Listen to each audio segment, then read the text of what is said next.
Hey everyone, it's the interpreter. Welcome to my channel. Today, I invited two people to have a conversation in Japanese and English who have never met before because I wanted to see what would happen if I translate their entire conversation. 今は東京に住んでて、英語はあんまりわかんないです。なので、さん通訳がないと、さん、何とおっしゃってるかわからないので、よろしくお願いします。I live in Tokyo. I speak some English, but I'm not that great at it yet. And I think without the interpreter's help, I would have trouble communicating with you. But it's nice to meet you, and I'm looking forward to chatting with you. All right, yeah, nice to meet you. And same, if it was stuck with my Japanese or your English, it might be a bit harder to communicate. So, yeah, what kind of work do you do? こちらこそよろしくお願いします。で、僕もまさにそうなんですけれども、通訳者がいなかったら多分コミュニケーションがうまくいかないなと思います。ちなみになんですけれども、さんどういった仕事をされてますか？今は、営業担当をしてまして、アパートとかマンションを、作りませんかみたいな、いったお仕事してますね。Yeah, so I do a type of sales for the business that I work for where I basically go around and try to convince specific areas to develop their land into apartment complexes and that sort of thing, those types of properties. Okay, that's super cool. I can't really do business or anything, so I'm looking to get into IT myself. But are you from Tokyo originally, or are you from like another prefecture in Japan? なるほどですね。すごいですね。私だったら多分ビジネスは無理だと思うんですけれども、なので私はIT をやろうと思ってます。まあ、将来的に IT 業界で働きたいなと思ってます。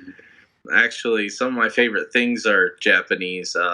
Like Murakami Haruki is my favorite author. I've read almost all of his novels, so that's kind of where I got my vision of Hokkaido from, is one of his books. So yeah, being like born in the 90s, I was half raised by like anime and Japanese properties and stuff. So I feel like I know a little more than the average person, but not a bunch. 私は実はすごい小説を、読むんですけど、一番好きな作家って村上春樹です。で、北海道についての、僕の個人的なイメージっていうのがすごく直接村上春樹の本から来たものなので、すごい日本のいろんな文化のところを気に入ってるっていうか好きです。で、私は90年代生まれなんで、アニメを見て育った世代と言えますし、日本の IP、にも、比較的詳しいという感じですかね。で、少なくとも一般人に比べたら。すごいですね。小説が好きってかっこいいですね。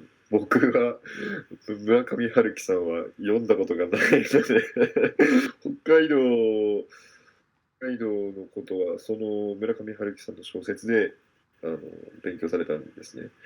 興味を持たれたというか。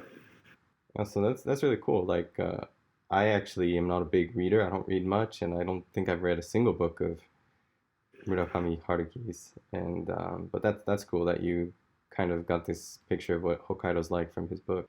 But yeah, one of the books, Hokkaido, just seems like this almost kind of distant, dreamy, like snowland.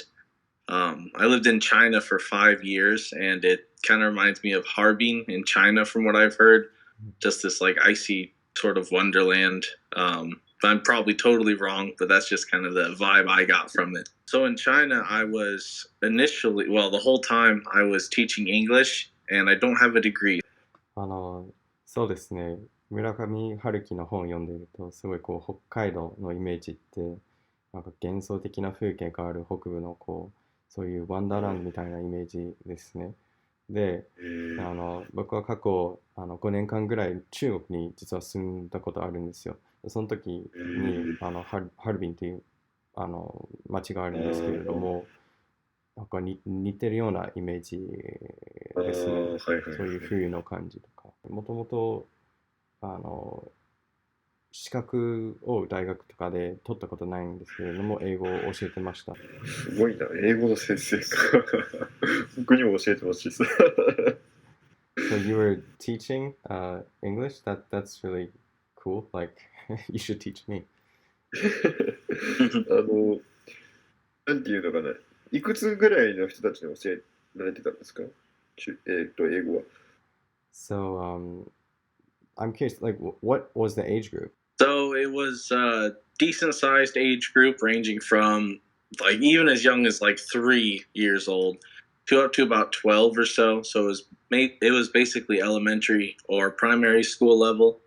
And yeah, I worked at a few different schools and I saw hundreds of students come in and out, and so many of them were such great little guys. And I do miss them a bit.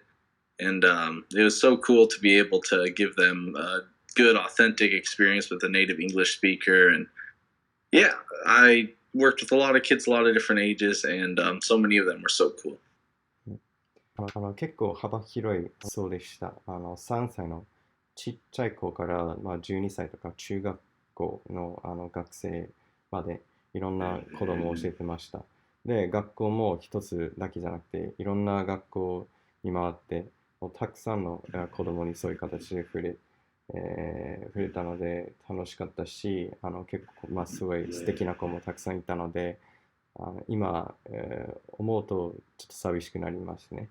で、私は母語話者として英語をそういうふうに中国人の子供たちに教えることができてすごい嬉しかったし、きっと彼らにとっても貴重な経験だったと思うので、私はそういう経験を与えることができて嬉しかったですよ。いいですね。それだけ幅広い、なんていうのかね、年齢層の子供たちに教えるってなったら、やっぱり、年齢が違うから、なんていうのかな、それぞれの年齢層に合わせて、なんかちょっと対応とか変えないといけないから、すごい大変そうだなって思いますよね。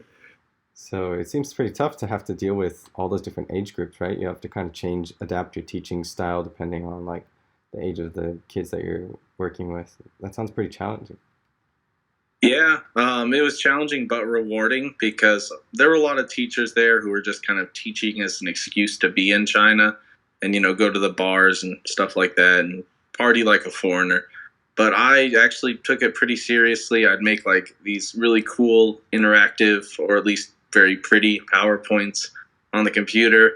Um, and of course, the younger kids, there's a lot more games and a lot more kind of jumping around like crazy, really trying to entertain them and teach them at the same time. Whereas the older kids, it was a bit more cut and dry. And when I would be entertaining, it'd be a little more subtle with like humor and stuff instead of just kind of acting silly. But that was always my goal, was to entertain and to teach, to make them have a passion for learning English. And a little challenging for all the age groups, but I think it's really rewarding too. すごいチャレンジングでしたが達成感がありましたね。なんかすごいやりがいを感じるような仕事でした。で、一部のその中国にいる先生の人たちってただ単に中国に、来るために先生になったわけでそれ以外の時間でなんかパーティーに行ったりとか、そういうのを目的にして先生になってたんですけれども、僕の場合はすごい真面目にやってたんですよ。で、例えば授業の時に綺麗なパワーポイントを作るためにたくさん時間をかけたりとか、なんかすごいいい内容が出来上がるように頑張ってましたし、子供の場合ってすごい楽しい雰囲気でみんな一緒に踊ったりとか遊んだりするような雰囲気を醸し出すために頑張ってました。で、もっと大きい子の場合はちゃんとした授業を行ってたんですけれども、それをやりながら面白いこととか冗談とかを授業の内容に入れつつ教えるようにしてました。とにかくその楽しい体験を感じてもらえるもらえるように工夫してましたので、それって私の一つの大きな目標でした。で、それをやることによって子供たちに勉強することに情熱を感じてもらいたいなと思ってました。すごい、なんていうんですかね、英語を好きになってほしいっていう思いがすごい伝わってきましたね。うん。That's awesome. That like I can tell that you're really passionate about getting these kids to be passionate about English. So that's pretty cool. Yeah, for sure. The main reason I'm not trying to pursue a career or a degree in teaching is because, especially like in the States, teachers don't have a great salary, especially if they're not professors. Like my friend who I met in China from the USA, he came back, got his degree, and he's a teacher, and he's making just barely more than I am. And yeah, so that's the main reason why I wouldn't really consider teaching beyond what I did in China, unfortunately.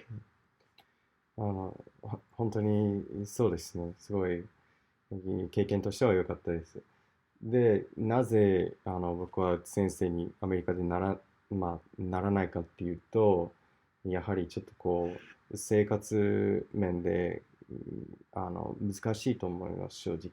あんまり十分稼げないっていうのがアメリカの現状ですし、よっぽど大学の教授とかにならない限り十分稼げないと思ってます。で、私の友人もなんかそうですね、先生として教えてますけれども、僕の年収をギリギリ超えるか超えないぐらいの年収しか稼いでないっていう状況ですね。